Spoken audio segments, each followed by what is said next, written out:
짬 할까요? 바꿔! 바꿔! 다 바꿔!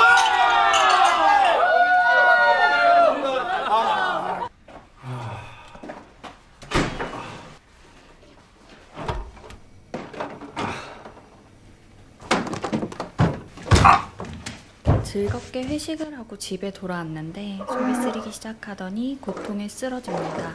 병원을 찾아갔는데요. 가족은요? 엄마랑 저 어머니는 어디 계세요? 부산요. 그럼 아버지는요? 위암으로 돌아가셨어요. 최근에 건강검진 언제 받았어요? 아직 한 번도 왜? 먹고 살기 바빠서요. 위암입니다. 길어야 3달입니다. 나이가 젊을수록 속도가 빨라요. 수술해 볼 수는 있지만 3기 말에 가족력이 있어서 장담하긴 어렵습니다. 극중 나이로 몇 살쯤 되어 보일까요? 어리면 20대 후반쯤 되었을 거고 많아도 30대 중후반일 겁니다. 그런데 위암 3기 말이라고 의사 선생님께서 말씀하셨어요. 혹시 여러분도 아직 젊으니까 암은 먼 이야기일 뿐이야 라고 생각하고 있으시진 않으신가요? 제가 지금 30대인데요. 사실 제 주변만 해도 암을 진단받은 30대가 3명이나 됩니다. 국가암통계에 따르면 대한민국에서 기대수명까지 산다고 하였을 때 남자는 2명 중에 1명, 여자는 3명 중에 1명이 암에 걸린다고 해요. 초가공식품의 증가와 수면 부족, 만성 스트레스, 흡연 음주 문화 등의 이유로 최근에는 젊은 층에서 암 발병률이 증가하였습니다. 물론 정기적인 건강검진으로 초기에 발견하여 잘 치료를 하는 경우도 있겠지만 이 영화에서는 조금 늦게 발견한 케이스죠. 남자의 아버지가 위암이라고 했습니다. 유전적 요인과 동일한 생활습관의 이유 등으로 가족력이 있으면 위험도는 더 증가합니다. 하지만 상담을 하다 보면 많은 분들이 이 부분을 가볍게 여기시는데요. 가족력이 있다면 그 부분을 미리 보험으로 대비해 두셔야 합니다. 역시 가장 먼저 생각나는 사람은 엄마네요. 엄마, 만다고 하노? 아버지 싫다며? 밥 먹으려고. 뭐 먹고 싶은데? 소고기국. 근데 와 그리 말랐노?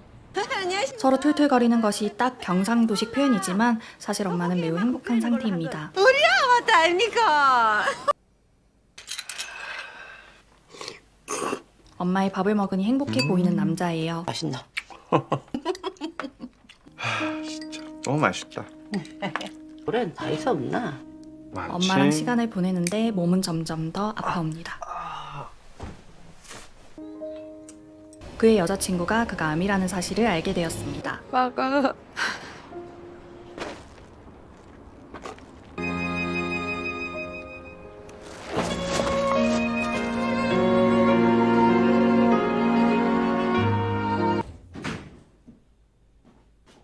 뭐하노?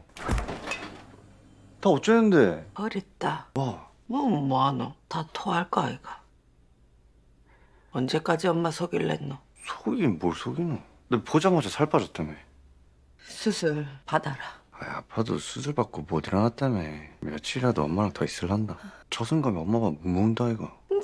새끼가 돼서 부모한테 할 말이가. 엄마 말 맞다나 팔째라니 해라. 이 정도면 팔자다. 내가 이렇게 빚게 엄마랑 병원 가자. 내가 애비 죽을 때랑 지금이 똑같나?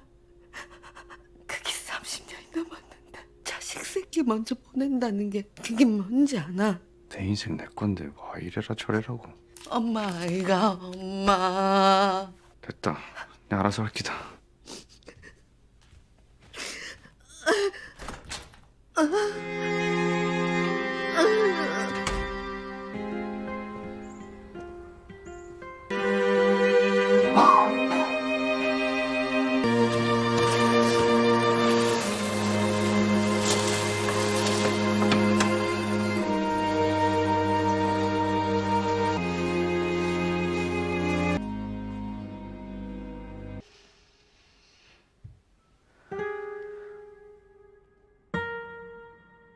아들은 아빠가 암 수술을 받고 돌아가셨다는 사실 때문에 수술을 받지 않으려 하는데요. 엄마가 그때랑 지금이 같냐고 합니다. 30년이 지났죠? 맞습니다. 최근에는 의료기술이 많이 발전하여 배를 째서 하는 개복 수술 말고 구멍 몇 개를 뚫어서 정밀하게 하는 로봇 수술이 생겨났고요. 양성자, 중입자와 같은 고통 없이 치료받는 방사선 치료들도 많이 발전을 했습니다. 실제로 암 발병 시 생존율이 지속적으로 증가했는데요. 2019년에서 2023년 최근 5년간 진단받은 받은 암 환자의 5년 상대 생존율은 73.7%로 10명 중 7명 이상은 5년 이상 생존하는 것으로 볼 수 있습니다. 2001년에서 2005년에 진단받은 암 환자의 상대 생존율 54.2%와 비교할 때 19.5%가 높아졌죠. 이때 첨단 치료들을 경제적인 걱정 없이 받을 수 있냐가 관건입니다.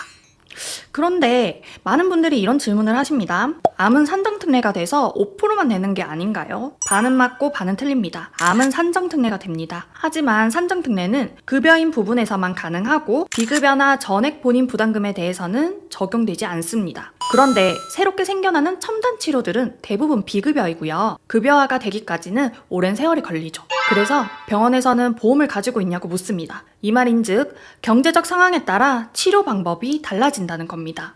그럼 또 이런 궁금증이 생기실 수 있어요. 실손보험에서 해결되는 것 아닌가요? 과거에는 대부분 입원해서 항암 치료를 하였습니다. 최근에는 2세대 표적 항암제, 3세대 면역 항암제로 치료 트렌드가 변화하면서 2시간에서 3시간이나 30분 정맥 주사로 항암 치료를 합니다.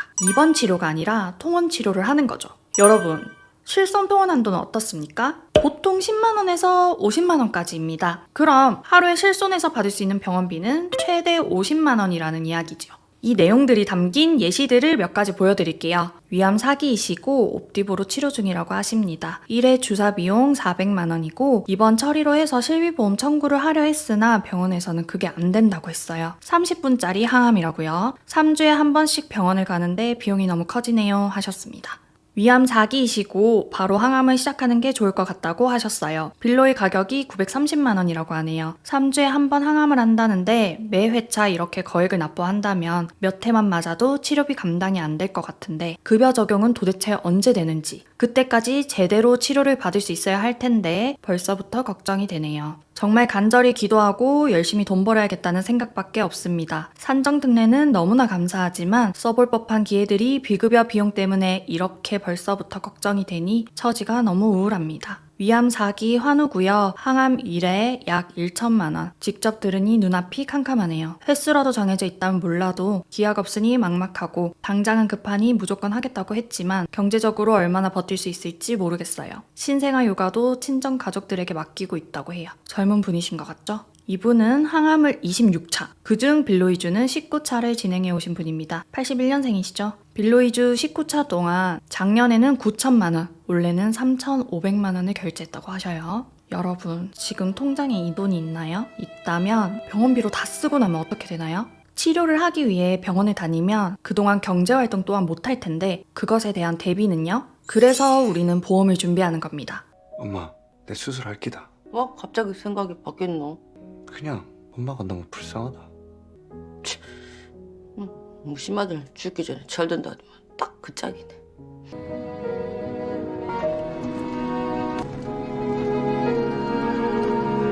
그럼 묻지 마라. 응, 갔다 올게. 잘 갔다 오나.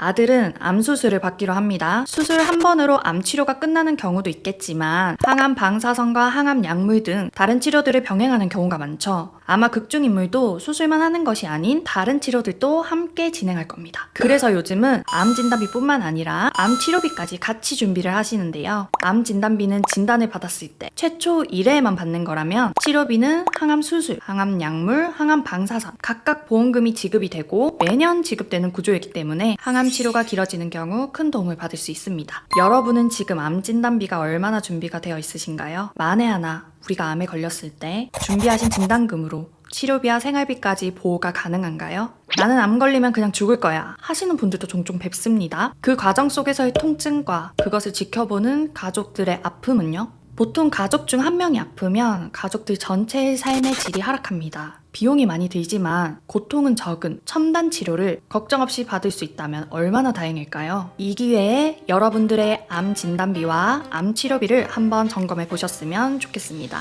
보험 점검 및 상담 문의는 전화나 카카오톡으로 연락 주시면 되시고요. 링크는 더보기란과 댓글에 적어둘게요. 혹시 모를 순간에도 흔들리지 않기 위해 진심을 다해 상담을 도와드리겠습니다. 구독, 좋아요도 부탁드립니다. 감사합니다. 본 광고는 광고 심의 기준을 준수하였으며 유효기간은 심의일로부터 1년입니다.